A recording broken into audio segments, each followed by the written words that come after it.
Agora é hora da política, aqui no SBT Meio Dia, está chegando aqui no MD, Cláudio Prisco Paraíso, ainda com a repercussão da saída do ministro Sérgio Moro, do Ministério da Justiça. Esse assunto repercutiu aqui em Santa Catarina, continua repercutindo, e também agora a gente vai saber como é que fica o futuro do governo Bolsonaro. Oi, Prisco, boa tarde.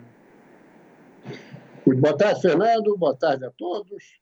Primeiro, falando aqui de Santa Catarina, na minha avaliação, o governador Carlos Moisés cometeu um equívoco brutal, na medida em que poderia ter apenas lamentado o desembarque de Sérgio Moro.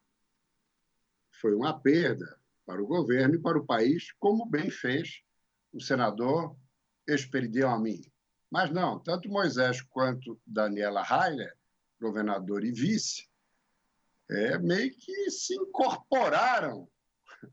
E surpreendente que Daniela Rainer é ligada a Jair Bolsonaro, meio que se incorporaram no grupo solidário com Sérgio Moro, assim como deve ter feito também, ou como efetivamente fez o senador Jorginho Melo, que acabou silenciando.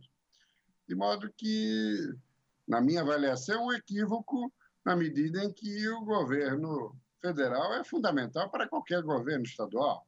Então, é mais uma indisposição de Moisés com o presidente da República. E, além do fato bizonho de oferecer um cargo no governo, uma secretaria de Estado, a Sérgio Moro, que, evidentemente, numa hora dessa não viria para Santa Catarina.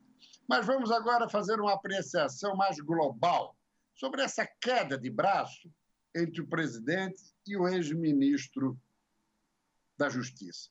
Não temos ingênuos aí, e nem inocentes.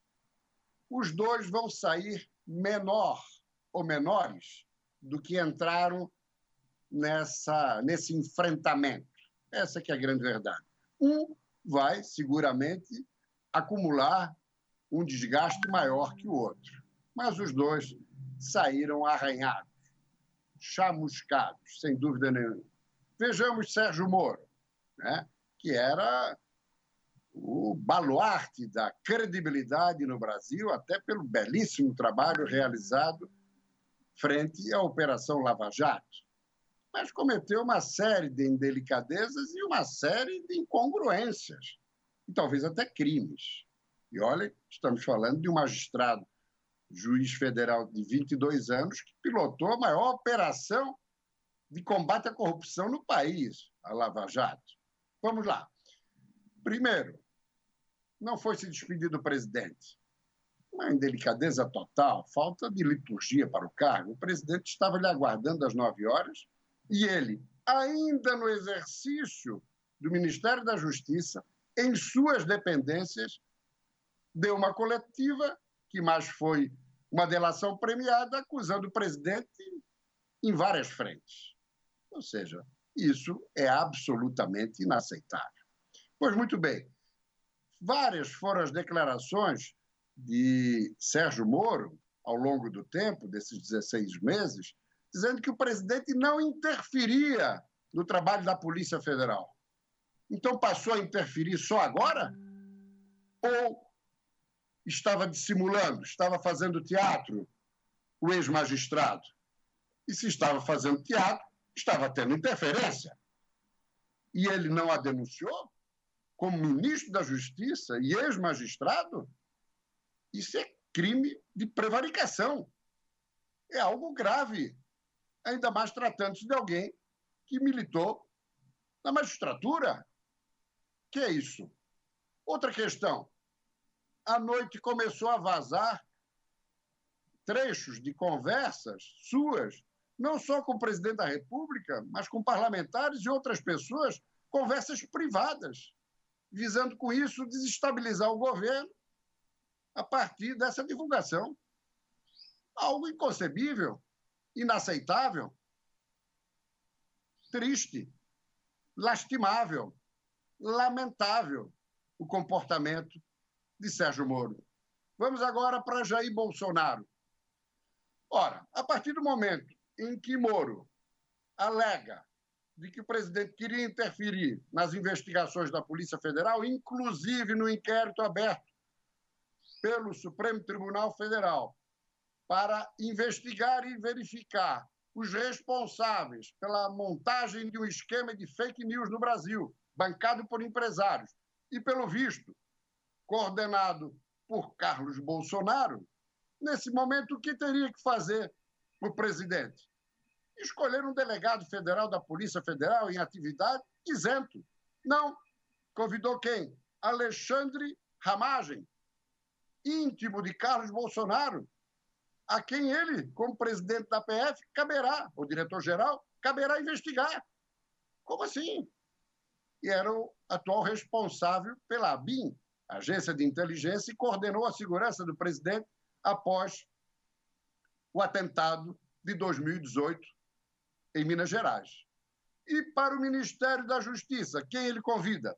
Jorge Oliveira, atual secretário da Presidência da República, que foi, por alguns anos, chefe de gabinete do deputado federal Eduardo Bolsonaro, e cujo pai, durante 20 anos, foi chefe de gabinete do então deputado Jair Bolsonaro.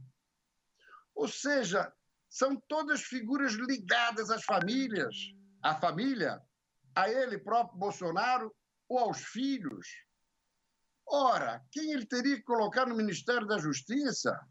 Um jurista, um magistrado aposentado ou em atividade que poderia se aposentar, como Thompson Flores, gaúcho, que presidiu o Tribunal Regional Federal da 4ª Região, que congrega os 3 estados do Sul, quando da condenação de Lula da Silva.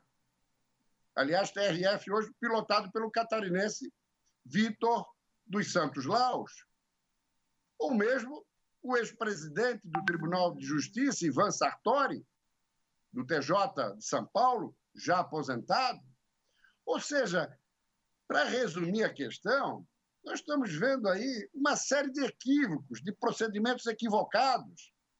O presidente agora, para tentar evitar o impeachment, que não vai ocorrer durante a quarentena e nem durante a pandemia, evidentemente que não, o presidente procura se aproximar do Centrão, que é aquele conjunto de parlamentares fisiológicos que, ao longo do tempo, deu maioria aos governos no Congresso Nacional, particularmente na Câmara. A Fernando Henrique, a Lula da Silva, a Michel Temer, a Dilma Rousseff, a todos. Não temos santos na política de Santa Catarina, aliás, na política brasileira. E Jair Bolsonaro estava querendo se desvincular disso. Muito e até bem. hoje procedeu dessa forma. Vai ter que recorrer, Fernando, para fechar, ao Centrão, para eventualmente não sofrer o impeachment. Ou seja, a bagunça é generalizada e tanto Sérgio Moro quanto Jair Bolsonaro saem menores que entraram nessa confusão, Fernando. Legal, Prisco, muito boa análise. Até amanhã. Cláudio Prisco, tem mais no blog, hoje à noite no SBT News.